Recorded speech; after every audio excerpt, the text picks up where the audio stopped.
I was given the name Argo Teal. I spent a mundane childhood going through the paces of everyday life, until my mother died a sudden and tragic death. A robbery. She tried to grab the gun away. Of course there was a struggle. There is always a struggle. There is always one person in the crowd trying to be a hero. And she was. Her sacrifice gave police officers just the right time to bust through the shopping doors and force the suspect to get down on the ground, where my mom already was. Dead. Gone. Never coming back. And that was when my mundane became paranormal. I dedicated every waking moment of my life to seeking what lies beyond the afterlife. And now at 32, I find myself in the most haunted of haunted homes. Yes, it's a mansion. Ghosts love hiding in mansions. Plenty of room to walk around. Plenty of fear from residents to feed off of.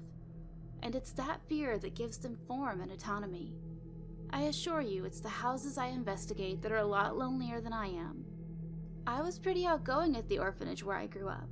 I did find it annoying trying to explain to other kids that my mom couldn't actually have children and that I was born from a surrogate family.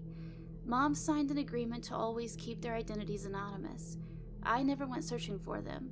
Regardless of the contract, I had no interest in anyone but my own wonderful mother. As you might have guessed, I do what I do in hopes of seeing her again.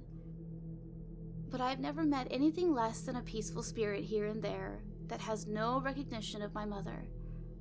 Maybe she passed through the light, they always tell me. But wouldn't I be her last hang-up? Wouldn't she have the lingering regret of leaving me in this world all alone? That's why I'm here, in Silverbrooke Manor. It's not far from the shopping district where my mother lost her life. I'm downstairs in the main entrance, just in the front door. And yes, I always set up my hunting equipment here due to being a massive chicken shit, with an intense need to bolt whenever I pick something up. Cold spots, voices, images, you name it, I always panic. Even though it always ends up being a gentle encounter with the other side. Alright, got the mic set up. Time for a sound check. Vivini Teal, this is your daughter. Can you hear me? Make noise if you can hear me. My heart catches in my throat as all the heat gets instantly sucked from the room. I hear deep, labored breathing along with large, angry footsteps. Thump, thump, thumping up the ballroom-esque staircase. Every breath is ice. I've never experienced anything like this before. It's both terrifying and exhilarating all at once. I managed to glance down at the recording device. 2 words have appeared in the reading. Come up. I have to follow it, don't I? My legs are meeting with intense resistance as I step 1 boot at a time to those grandiose stairs.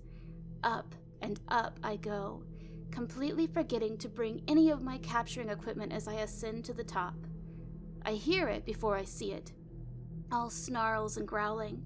It's huge, like a bat and a gargoyle and a goblin and a ghoul all culminated into one disturbing creature. It's a demon of the highest order. It extends a ghastly claw to point at a large print newspaper with headline that reads, Silverbrooke robber, escape prison, mansion murder-suicide for wife and young daughter. So there were 4 victims total. Ah, so perhaps his rich wife filed for divorce and left him destitute, and in turn left me in shambles as well.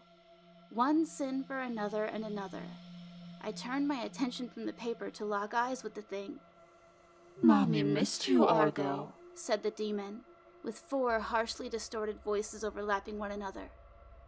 And then it lunged for me.